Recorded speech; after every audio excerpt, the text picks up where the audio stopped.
Welcome to the Donor Project podcast, where infertility doesn't mean childless. I'm Dr. Miranda Miles, the contemporary conceptionist, and I help women and men using donor eggs bring their baby home sooner. This is what happens when a women's health expert chooses to use donor eggs to create her unique family. Think about the Donor Project podcast as your go-to place for everything you need to know about using donor eggs to bridge the gap between you and your baby. Because every woman deserves the opportunity to be a mum and every man a dad. Welcome to episode 4 of the Donor Project podcast. I am absolutely so thrilled and excited to have the wonderful Dr. Joe Sgroi on the show today. Joe is an incredible obstetrician, a gynaecologist, IVF and infertility specialist at Epworth Freemasons, St Vincent's Private, Francis Perry House and Melbourne IVF. Joe assists women and couples to become pregnant and provides the best care and support to them throughout pregnancy and childbirth. He also mentors future generations of doctors in his role as consultant obstetrician and gynaecologist at the Royal Women's Hospital and University of Melbourne. Joe is absolutely compassionate and caring, and his main priority is to support patients on both an emotional and medical level. Known as the baby catcher, good afternoon and welcome, Joe. Good afternoon. How are you, Miranda? Very well. Thank you so much for joining us today on this wonderful Sunday in Melbourne. Yeah. It's a delight to have you on. I really wanted to bring you on to talk and help educate women about donor egg processes and what it all involves and how we make it more known that it's an option for women. Because we know 1 in 6 couples are struggling with fertility. Many are turning to donor eggs to create their families, and it's just such a great option for people who otherwise may not have children. Yeah, exactly. It's it's been an amazing process. Sorry, we're going to say something. Yeah, look, I think, a lot of people get on the sort of the merry-go-round or the roller coaster of IVF, utilising their own either their own eggs or their own sperm. And they're never really told about the prospect of utilising donor gametes, whether that be donor sperm or donor eggs. And so sometimes probably one of the hardest decisions to make as a couple, and even as a treating physician, is actually saying to a couple, look, I think the best chances of you realising the dream of becoming parents will be to utilise donor sperm or donor eggs. And I always say to my couples that there's 3 taxes when it comes to fertility treatment. There's a tax on you physically, there's a tax on you mentally, and there's a tax on you also financially. And I never want to see couples get to the point where they're taxed out on any one of those. So some couples have got an infinite financial resource, right? And they'll just keep going and going and going and going. But that doesn't mean that they're not necessarily going to tax out emotionally or medically. Absolutely. And so part of the discussion, and part, I suppose, about being a good clinician is saying, look, you know what? These are our chances utilising our own eggs and our own sperm. This is the chance whether we would try with donor eggs or donor sperm. And so maximising the opportunity of becoming parents, I think, is for some couples anyway, the ultimate goal. And we always talk about, the difference between nurture and nature. And, so what defines you as a parent will ultimately determine what you feel is the most sensible thing to do in terms of whether you want to proceed down the path of donor. So, because that's a really such an interesting point. But at what point do you actually say, I think this is your best option? Like, how many rounds of IVF using their own eggs would you actually go, I think it's time? I mean, that's a very difficult question to answer, isn't it? Because each individual woman and a couple will be unique. And so their circumstances, of course, will be unique. I've got one extreme where I had a woman who was 44 with polycystic ovarian syndrome and was getting, 20, 25 eggs each time. And we were able to create, fortunately, somewhere between 5 to 10 embryos on every one of those cycles. So one would assume, just based on logic and on the statistics, that we would eventually get a chromosomally normal embryo. And irrespective of whether we're 25, 35, 45, the chance of success, we always say, is related to the woman's eggs, but it's actually related to having a chromosomally normal embryo. So this woman who's 44 with polycystic ovarian syndrome, able to generate a lot of eggs, create a lot of embryos, could test all those embryos and find that one embryo in 10 that was going to be chromosomally normal. And she did on 3 occasions. So she became pregnant. So, you know, that's a unique situation for someone who probably could just keep going with multiple cycles of IVF, collecting her own eggs in the hope that she would get a chromosomally normal embryo. Whereas another woman, same, 44 years of age, may only get 1 or 2 eggs out of a cycle of IVF and may never make it to day 5 in terms of an embryo. And that woman may try multiple cycles of IVF to try to get that elusive 1 egg, but then we've still got to jump the hurdle of that embryo being chromosomally normal. And so for her, the decision to utilise donor eggs may come a lot sooner than that other woman. That was the position I was in. I was 41 and was only getting 1 or 2 eggs every time I did IVF, and I did 3 rounds of IVF. And they would go to a day 5 embryo, and we transferred, and just nothing happened. And because there was I never had any eggs sort of left over, every time I had to do a new egg collection, and the tax, as you were saying, the amount that taxed my body, and my mental health as well, because it was like, wow, I'm only getting 2 eggs here. And I wasn't 44, I was only 41. And I know only is an interesting word there. But the moment that I made the decision or found out about the possibility of using donor eggs, it was such an enormous relief to just go, oh my goodness, I can actually be a mum. This is possible. And I was quoted, 8% success rate using my own eggs at that time, compared with 50 to 75% using donor eggs. Is that still the statistic that you sort of work on?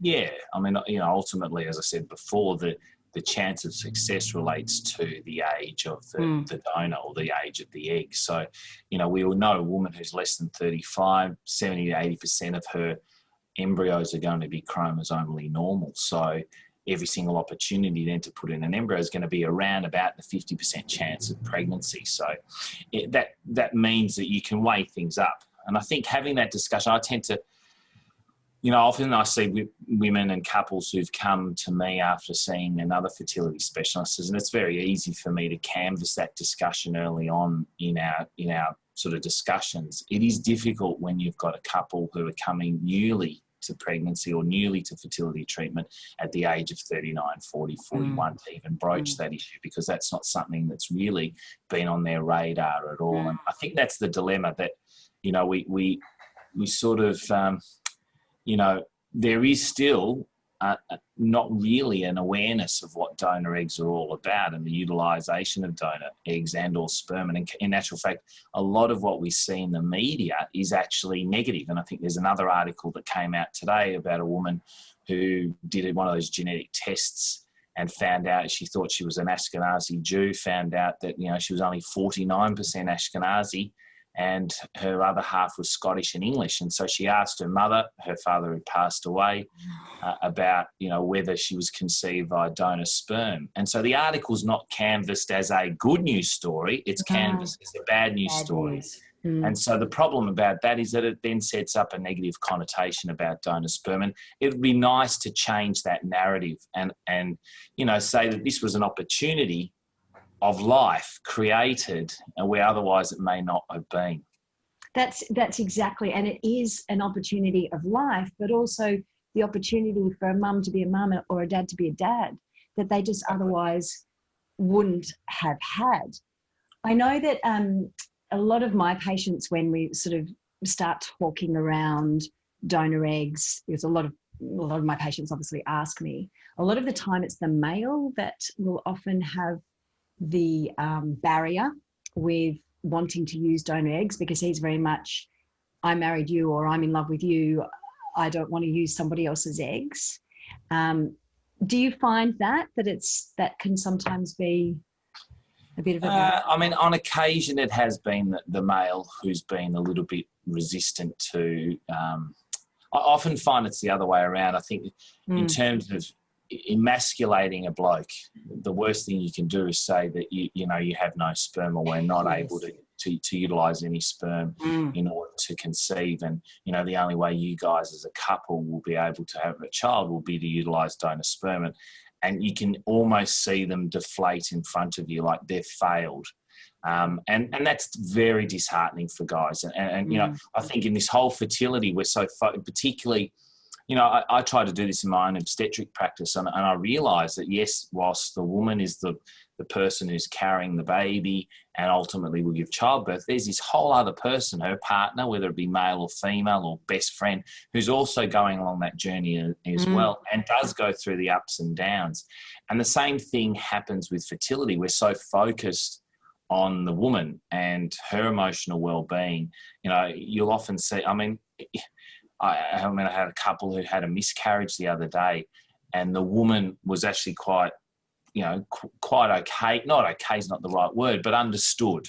Yeah. Whereas her husband completely lost it. Like absolutely just couldn't understand why that had a miscarriage. And so part of it is also understanding that, you know, there are other partners who are going through the same fertility journey, as well as also the woman who's primarily the person who's going to be involved in the treatment. But so I do find definitely blokes find it a lot difficult when we're talking about donor sperm. In my dealings with couples who have accessed donor eggs, I think, you know, if I think about it, there's probably one or two where the guy is sort of a little bit resistant, and it's often the woman who's come to the point where she feels as though, you know, she needs to make that conscious decision about what it is to her that defines her as a mother, whether it's biology or whether it's actually nurturing a child. And, you know, I think one of the things about utilising donor eggs, particularly for a woman, is she still gets to carry the baby. This is her baby. You know, she's nurtured that baby for 9 months of its life whilst it's in the womb. She's birthed that baby. You know, she's breastfed that baby if she chooses to breastfeed. You know, that they are not insignificant moments in terms of that child's life. And, you know, the discussion then about later on discussing with the child about, you know, the fact that they are conceived through donor eggs, that's a discussion they'll need to have. But at that point in time, you know, I've not had a woman who's chosen the path regret it. And I suppose that's the biggest thing. Yeah, absolutely. I couldn't agree with you more about that. People have asked me whether I had any regrets of doing it when I did it, and there's not a single regret at all. And you love that baby like it's your own, because it is. And it's, you know, my children are my blood. They're my soul. They're my essence. People tell me they look like me. And then there's also the microRNA that we have in the uterine fluid that actually doesn't change, but influences that genetic expression as well. Yeah, so we do really impact the genes, even though it's not our DNA.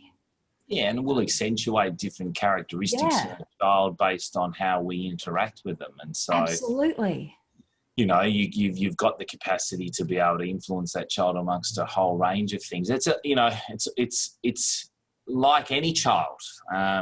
You know, if you expose them to a whole range of activities, whether it be sporting, theatrics, musical, eventually they'll pick something up. If you never expose them to anything, well, then they'll never go into any direction. So I think that's part of the thing, that your ability and capability in being able to parent will ultimately determine how that child grows up later on. And family doesn't necessarily require DNA. It just requires love and nurturing and being a good parent. And I think we need to take a leaf out of, you know, same-sex couples. You know, both, particularly and fortunately in Australia for same-sex female couples, you know, both mothers are mothers. That's right. Not one of them. And I suppose they've had an opportunity to, their community has had an opportunity to reconcile that over a period of time. And, you know, hats off to Professor John McBain, who Melbourne IVF took the Catholic Church and the Victorian state government to court on the basis that a single woman couldn't access donor sperm. And that was, I can't remember specifically the date, but, you know, him in conjunction with his patient who wasn't allowed to access donor sperm as a single woman because she wasn't legally divorced from her husband. Because she was legally divorced from her husband, meant that she couldn't be a mother. And so it was from that then that, you know, women in Victoria anyway were able to access donor sperm, single women, and that then went to single same-sex women. And because up until recently we've been considering same-sex female couples as two single individuals and not a family entity. Unfortunately, with the change in legislation federally about the Marriage Act, now they are a family, they're wife and wife, and so the ability for them to access donor sperm is, you know, equal as it would for a heterosexual couple. But you know, that the community, the same-sex communities, had a long time to reconcile this. Well, you know, it doesn't matter that I'm not biologically linked to my child.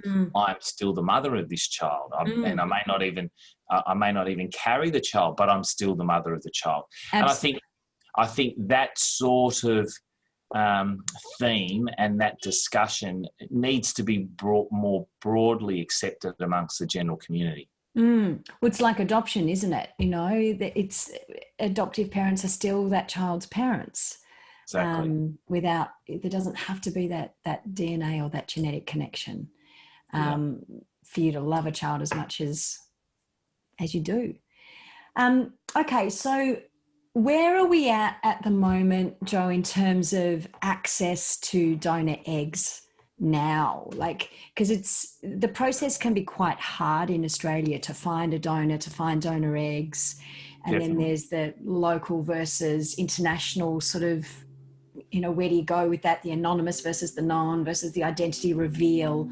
There's so many different elements. So I'm really interested in kind of your take on where things are at in Australia at the moment. Sure. Well, some of the most rewarding donor egg experiences that I've been involved with are, you know, relationship-based donor eggs. So, for example, a friend or a sister or a niece, someone who you know closely, and you know that they're giving the greatest gift they possibly could of being able to allow this couple to be a mother, or the couple to be parents, or the woman to be a mother.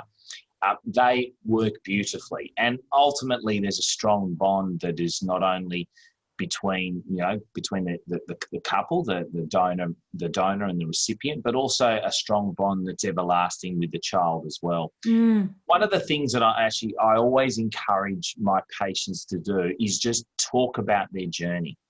I have one of my patients who would travel interstate all the time, and she was in a coffee shop and she was just talking to the woman who was serving her about the fact that she's going through fertility treatment and that her doctor had suggested that she utilise donor eggs.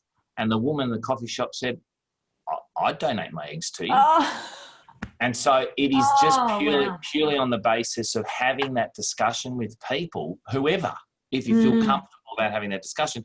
And so that's gone on, you know, we've gone on now to have a set of twins as a result of that relationship. So, you know, I think, first of all, if you feel comfortable and confident in your decision, then don't shy away from it and start telling people that this is the path that you're choosing, because you never know, you may find someone who is happy to be involved in that process. So certainly those relationships where you know someone, whether it be a friend, a family member, they're going to be quite easier, I suppose, to access, and certainly a lot of reward for both the donor and the recipient, and of course the child as well. It does become a little bit harder then in Australia to be able to access locally acquired eggs. You can't necessarily advertise, you can't reimburse, you can reimburse costs, but you can't pay for eggs. So in other words, we can't traffic organs, and we can't traffic eggs or sperm. So that in itself is not so much a problem, but it means that the access to locally acquired eggs is quite low. And the fact that in order to donate eggs, it needs to be altruistic. So there can't be a reason you're doing it beyond the fact that you're just doing it for a genuine purpose, i.e. to help a couple or a woman achieve pregnancy. So, and I was saying earlier that, you know, it's a lot easier for a bloke, you know, and certainly more time efficient to donate, you know, 100 million sperm, but for a woman to donate, you know, anywhere between 10 to 20 eggs, it is a task in terms of her time, in terms of the commitment, in terms of the drugs that she needs to inject, and also the surgical procedures she needs to undertake in order to collect the eggs. So there is a time commitment. It's not a huge time commitment, and that's partly because people see IVF as onerous. But the reality of the situation is anyone who's done IVF will know that they're still going to work during the process, and the only day they're taking off is the day that they need to do the egg collection. So it's a time commitment, yes, but it's not an onerous time commitment. So locally acquired eggs is quite hard. Melbourne IVF is now in the process of cementing a donor hub. We've got legislative requirements across the whole of Australia, which are very different in terms of our ability and capability to, number one, import eggs, and also about the legislative requirements with respect to counselling and anonymity. And so in Victoria, and also part of the Virtus Health Network, which includes Queensland Fertility Group, IVF Australia, Tasmania, Victoria, and Melbourne IVF, we're importing now eggs from the World Egg Bank. So that'll allow an opportunity for women to access overseas donors who undertake the same legislative requirements as they are in Australia. And then lastly, of course, is the ability, if there, not at the moment, obviously with COVID, it's become somewhat difficult, but to be able to go overseas.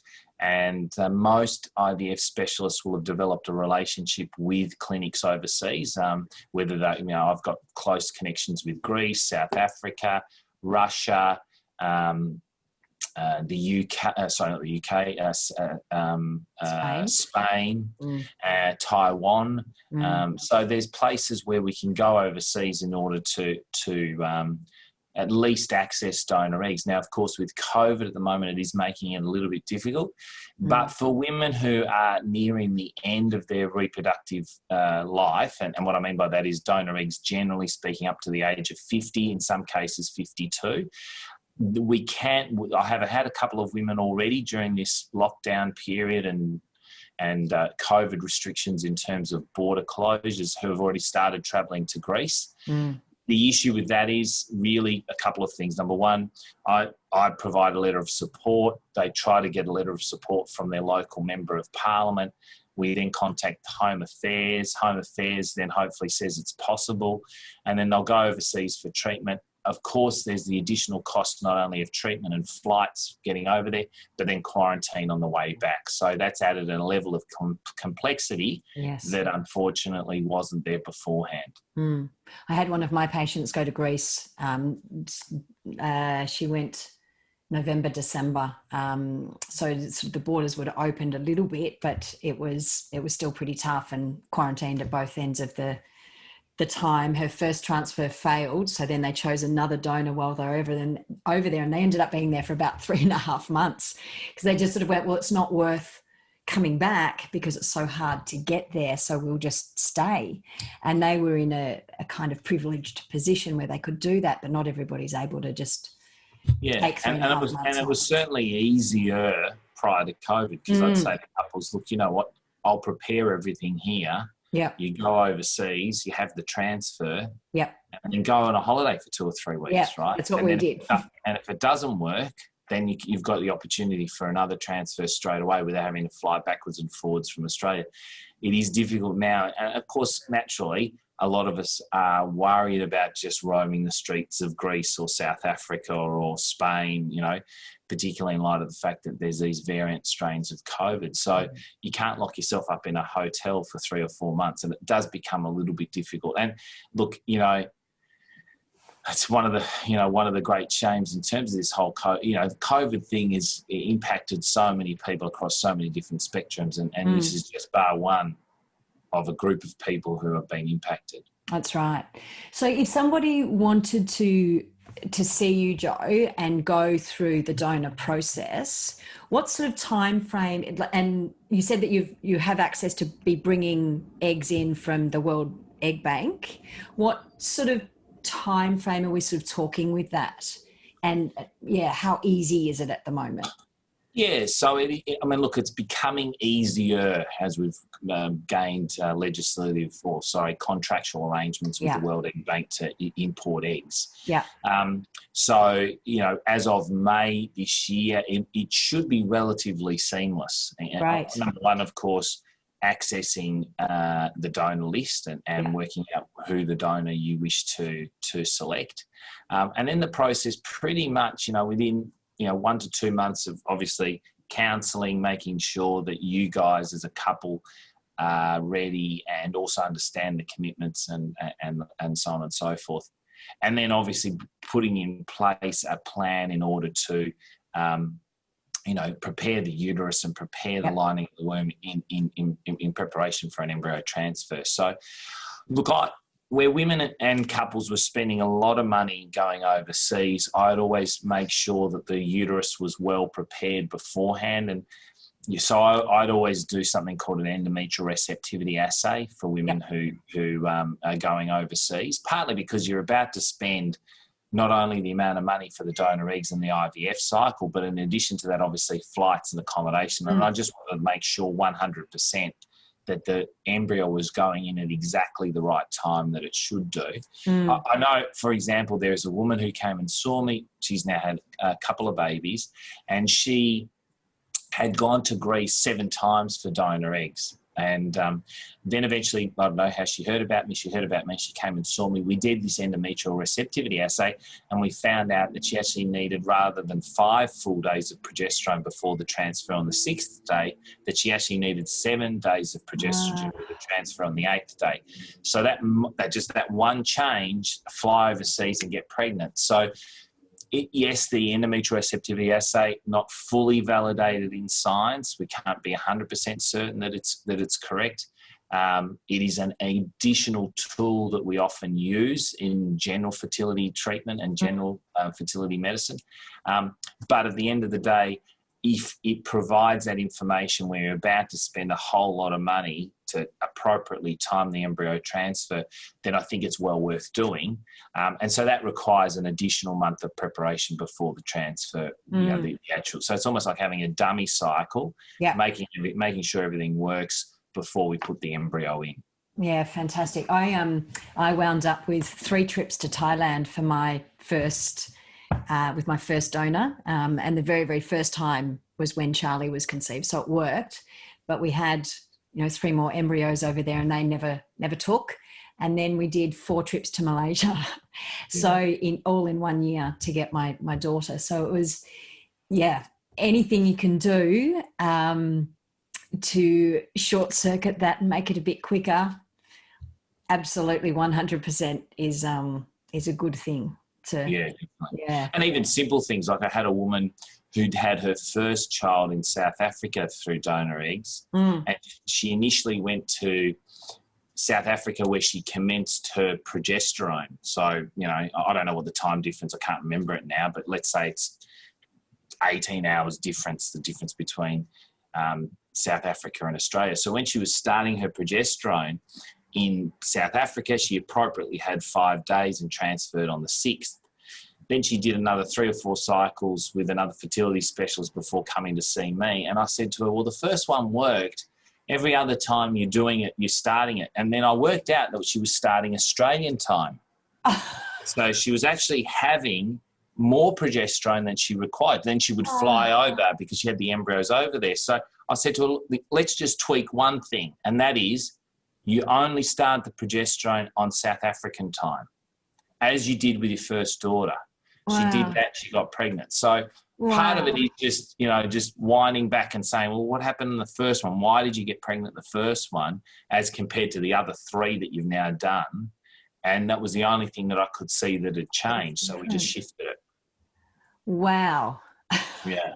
Something so seemingly simple and small, that's an enormous enormous. impact. I mean, cost in flights. Exactly. There was a whole range. And, the doctors over in South Africa probably didn't think about it either. So no one thought about it. You only need 5 days. Start 7 o'clock Australian time on a Wednesday, and you should transfer on the Monday South African time. Well, okay, but that's not the same. Timing doesn't work. Wow. That's quite incredible. Yeah. So another question for you. So if somebody is going to do donor eggs with you, how many, and we're using the World Egg Bank, how many profiles would they get? How how many donors? Now that I'm not certain of, because as I said, we're only starting as of May the 1st. Yeah, with respect perfect. to the World Egg Bank. So that's new, Joe. That's really new. That's brand new. And Myself and Fleur Cottrell are the two doctors from Melbourne IVF who are currently sitting on the reference committee, awesome. and it'll be done through Tasmanian IVF. We do have a competitor that brings in eggs through the World Egg Bank, and unfortunately their contract's going to be expiring soon, so that's part of an issue for them. So VARTA here in Victoria won't probably extend the contract with the World Egg Bank. Look, I think legislators, and I mean that politicians and our authorities, are really behind the times when it comes to this whole issue of donor eggs and surrogacy. Yeah. You know, we protect, what we think we're doing is we're protecting women from exploitation here in Australia.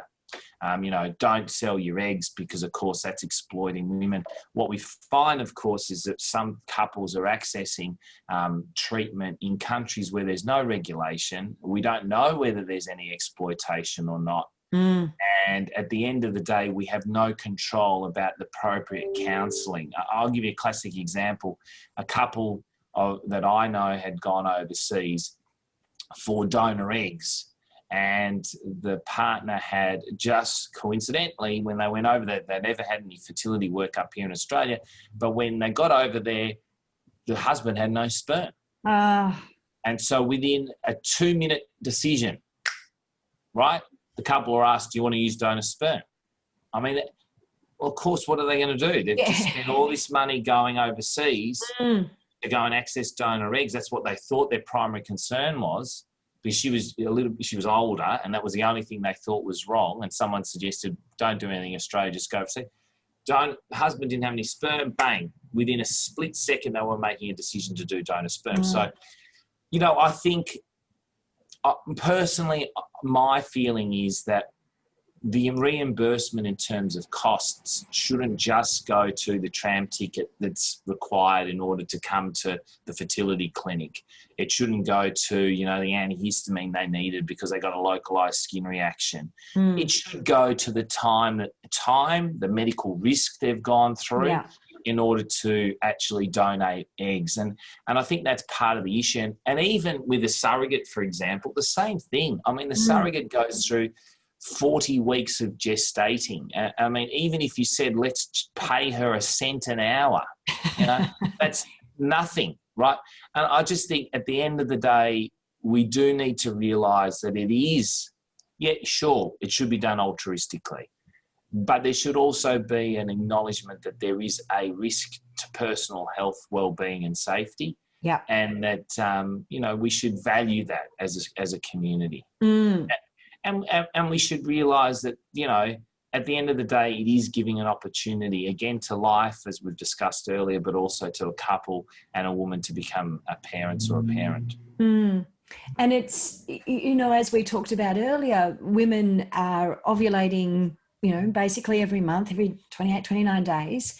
And there's all of these beautiful eggs that if they could just be donated would help so many other couples, so many other women. And if there was that ability to actually reward them in some way, I think would open it up a little bit more, don't you think? Yeah, look, I mean, we're probably in a fortunate position, or we will be in a fortunate position, hopefully in 5 to 10 years, because there will be a whole group of women who have frozen their eggs electively for fertility preservation, who may never go on to use them. That's true. And the prospect is for them to be reimbursed at least for the storage costs of those eggs. Yeah. And perhaps those women, after appropriate counselling, will see that, you know, whilst they've not needed them, that there would be need in terms of other couples or other women rather, to utilise those eggs. It's difficult to know whether that will happen. I mean, even in our own clinical setting where we've got lots of embryos that are in storage, it's very, you know, it still takes a lot for a couple to make a decision to donate an embryo.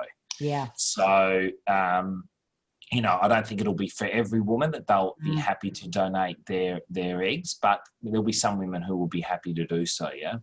I'm in that situation at the moment. I have 7 embryos in Malaysia, and we can't get there at the moment. We don't know if we will ever use them again either, but there are 7 embryos sitting there, and I'm sort of in that compromised position, it feels, where I'm sort of going, I don't know what to do. I don't know what to do with them. And I would love to think that I will get to the point where I'll be able to donate them. And I've seen that, lots of women do that. I have another really interesting sort of element with my own story, in that my donor, I put her in contact with another Australian woman living in Spain, and she did end up getting pregnant with my donor, or my donor's eggs. And so my daughter has a half sister to another Australian woman in Spain, and we just email, every year, just email each other, how you going, send photos, and hope one day that our 2 daughters will get to meet. And it's really lovely. It's such a beautiful experience, and a beautiful thing to know that Matilda has another sibling on the other side of the world, and the sense of community that creates, and just a bond between the mother and I, and we've never met. It's beautiful. Yeah. And that's where I'd love to think that I'd be able to donate the current embryos I have as well. We're just not sure if we're going to use them, though. And I think that's the dilemma. There's always a sense of, will we use them in the future? But it is going to be, it's incumbent on us, again, to raise awareness, I think. Yes. And it's part of one of the reasons why I'm active on social media, and I also do media per se, in order to raise the awareness of donor eggs. And of course, there will be that discussion that we'll have with those women who have frozen their eggs in the future about whether they wish to donate their eggs as well. So it's going to be, hopefully a different story sooner rather than later. But at the moment, it is extraordinarily difficult, and as I said before, not helped by politicians who who I suppose have never understood or fully don't understand what the ramifications of it are. And you'd love it for Dan Andrews to be, his wife and himself to have had problems with respect to donor eggs, because then he would understand the implications that it has in terms of couples accessing it, and perhaps there would be legislative changes. But of course, until it actually hits someone emotionally and emotively, then they're not going to do that. And it's amazing how many women or couples, women and or couples, have actually gone through this process with such little awareness. So there's I think people would be surprised to know how many people have actually gone through a donor egg process. I think it's more than what we actually think, but it's still so difficult. So lots of people are touched emotionally, but we need the the politicians to be touched emotionally. Yeah. And look, prior to COVID, there's probably 2 or 3 women a month that I was helping going overseas in order to access donor eggs. That's completely stopped now. There's no women obviously accessing donor eggs per se completely. So, and you got to feel for that, because, whilst not all of them would have been pregnant, that's 36, at least a good proportion of them wouldn't be. So let's say 50%. So it's 15 women who unfortunately, just through my practice, haven't been able to become mothers. Yeah, and that's really, really sad. And as we talked about before, COVID has touched so many different groups, in whatever way, but also the whole donor process has been kind of turned on its head, and women have been very affected by that. Definitely. Very, very hard. Joe, I wanted to ask you, there was a couple of questions that came through that that I was asked to ask you. One was, do you feel that a fresh or a frozen donor egg transfer is better? Do you have any kind of opinion with that, or is it the same as IVF? Normal IVF. It's similar to IVF. Look, as I said before, I tend to do this endometrial receptivity assay ahead of doing the embryo transfer, which is on an artificial medicated thaw cycle. Yeah. Therefore, you've got to remember that a woman effectively is having it doesn't really matter, because it's just an embryo. And in those scenarios where the recipient is receiving the embryo, one of the reasons we have this issue about whether a fresh embryo transfer is good or bad, or whether a thaw cycle is better, is based purely around a woman who's gone through the stimulation protocol of having eggs collected. Yep. Got to remember that the environment, the uterine environment, the hormones the woman has during a stimulated cycle of IVF to go collect her eggs is not normal. There's super physiological doses of estrogen and progesterone. And so when we're placing an embryo in that environment, we're not certain that it's natural. It's totally artificial. So there's always this dilemma about fresh and frozen transfers for a woman who's utilising her own eggs. It's very different, though, when you're doing a donor to a recipient. So the woman who's getting the egg, she will not be in a cycle of IVF where she's super stimulated and there's going to be these abnormal hormone levels. And so whether you put in a fresh embryo or a frozen embryo is not going to matter in that regard. Yeah, interesting. I hadn't thought about it in that way.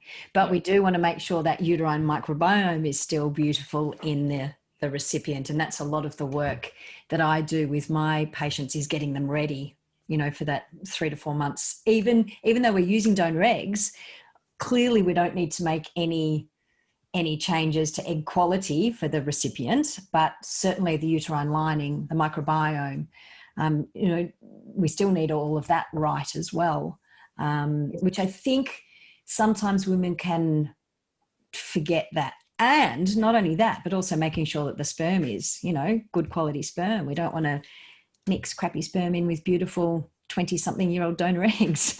Exactly right. So, there's still a preparation that needs to be done in terms of pregnancy and becoming healthy for pregnancy and allowing that embryo the best opportunity it has to be able to become pregnant. I think the microbiome is something that's poorly understood at the moment. And, I did a post on it myself where I talked about needing to have healthy bacteria within the environment of the uterus and understanding that if you've got an abnormal amount of bacteria within the uterus, then the immune system is armed up. And so you can imagine this immune system is like an army attacking the bad bacteria.